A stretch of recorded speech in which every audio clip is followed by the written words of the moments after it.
This is episode number 10 of the My Niche is Human podcast.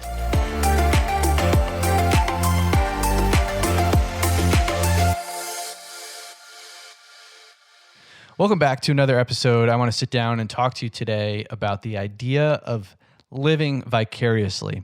I'm inspired to do this episode, as you may have heard, the passing of Kobe Bryant and his daughter and other unfortunate victims of a helicopter crash.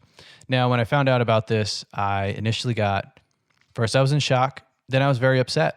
And I'm thinking, well, shit, why am I so upset? I don't know this man. I've never met him nor his family. You know, who am I to be so upset about someone I don't know? But this is not a new idea. Celebrity is not a new concept, nor is being upset when they pass. All right, we all get upset when famous people die all the time. Robin Williams, Kate Spade, Michael Jackson, take your pick. And it got me thinking, why am I so upset? You know, I read the news, I actually saw it on a post somewhere, and I was like, oh shit, something must have happened. And then I got upset. I've already said that like 6 times. Yes, because it's kind of a strange idea. So I started thinking, why am I so upset? Why do we get upset when people we don't even know die? So then it's, well, what is the idea of celebrity? What does that mean to us? You know, celebrities are, yes, they're people that pee and poop just like you, right? Just like me and you, they're regular people. They have bad days, but they're built up to be these great symbols, these symbols of human virtue, these symbols of what can be done in the name of greatness as an individual and for our species. They show kind of our potential when you try very, very hard, or when you're born with really great talents and you take advantage of them. They're an example of an individual's effort, right? So it's something that we all aspire to. So why do we get so upset? I think we get upset for a couple reasons. One, because they are symbols and glue in memories, say when we're growing up.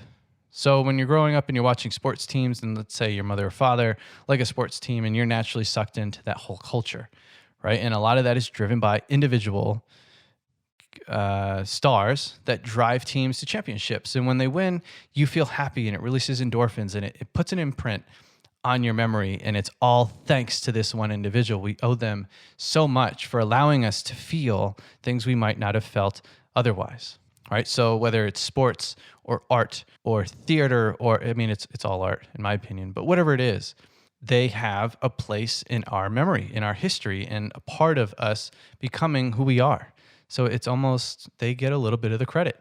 And when they're not around anymore to do any more great things, we think, well, shit, I mean, am I going to now miss out on more stoke? All right, so that's leading me up to a point I want to get to in a second. But the second biggest point, maybe the first point I want to make with all this, regardless, it's the title of the episode, right? Stop living vicariously. I say another reason we get upset when famous celebrities pass is because we can no longer be lazy about our aspirations, we're living vicariously. That's my note. And what I mean by that is I feel that especially in this world of social media, we have instant access to everyone's lives, especially celebrities who do such a great job of portraying this story of this virtuous figure, right? We can get access to that anytime we want. And if we have aspirations of being a poet or a dancer or a surgeon or a basketball player, we can almost scratch that itch by following this person's life. But when they pass, a part of us says, oh shit, now I got to scratch my own itch, or maybe find someone else to do it for me. But it's that, oh shit, I was living off their efforts. I was living off their excitement. They were getting me excited. It almost allows us to be lazy, quite frankly. I mean, think of weekends that you binged all weekend, sad as Eeyore, right? I've done it. You sat in your home all weekend long, binged on The Sopranos or Game of Thrones, or take your pick, right? But those characters played by actors who in turn, established celebrity, they're literally there while we're mourning, whatever it is that we're mourning, right? They almost take care of us. They help us distract ourselves, or they show us examples of how certain life events can play out, and it almost gives us a little bit of motivation. They're essentially our therapist in that case, right? But when they're not around, we're like, shit, I got to kind of do the work myself. Or again, find someone else. So this all kind of makes me think, I kind of have a silly story, but in a nerdy sense, it's a very interesting one, I will say. So someone last year, actually wasn't even a person. I'm just going to fucking tell the story because it's silly and embarrassing. So Avengers Endgame, it came out, last May? And as you obviously may have known if you saw it, Tony Stark dies. Spoiler alert, not quite. It's a year later. This is probably safe. The point is, after I saw that movie, I was legit upset for like 2 days. And I'm like, what is wrong with me right now? He's a character. He's not even a real person. And again, with that situation, I started thinking, why the frick am I so upset that a superhero is dead? Think about that. But then I started to do the math and I'm thinking, okay, well, shit, let's think about this. There's a reason for most things. And it's, 10 years, 22 movies. They all came out one at a time, putting together this big, grandiose epic of a story. All right. So one at a time, you started to fall in love with any given character, whether it's Black Widow or the Hulk or Tony Stark in my case. And when Iron Man first came out, if that was 10 years ago, let's say for loose math, I was just a nerdy engineer and I didn't feel very cool. And then I saw Iron Man and I'm like, that's the guy, Tony Stark, billionaire, playboy, philanthropist, genius, whatever he said, right? And I'm like, shit, at least someone's doing it. If I can't do it, at least someone's doing it. And I didn't realize until 10 years later that he was scratching my itch. And by aspiring to be like Tony Stark and to almost like lean on the character, the idea of this character in my mind, I'm thinking, well, at least he's doing it. He's standing up for the cause. He's standing up for what I wish I could be, to some extent. But the problem with that is it almost made me lazy, right?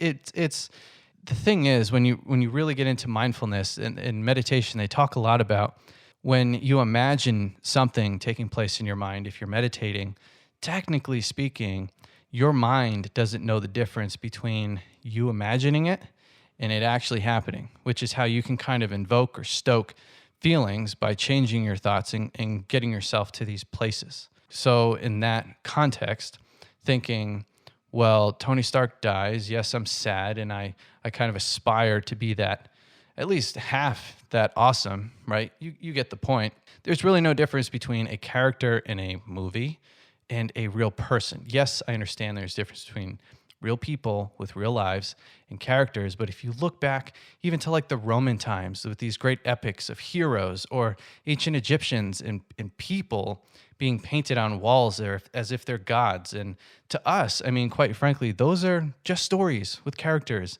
in them, right? Yes, they were people, but that's where stories come from.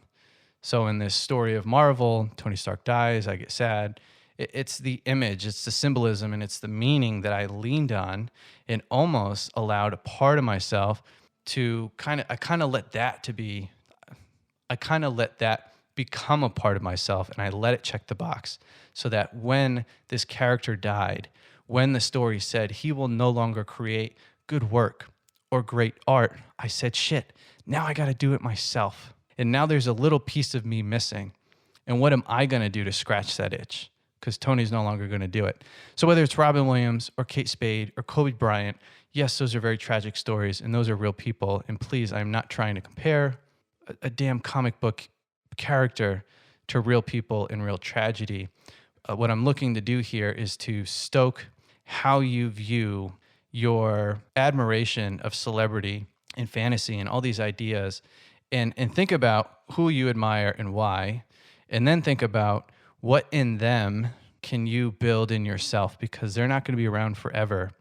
And hopefully you don't live your life just scratching itches by seeking to live vicariously through all these different characters in your story, in this movie of life.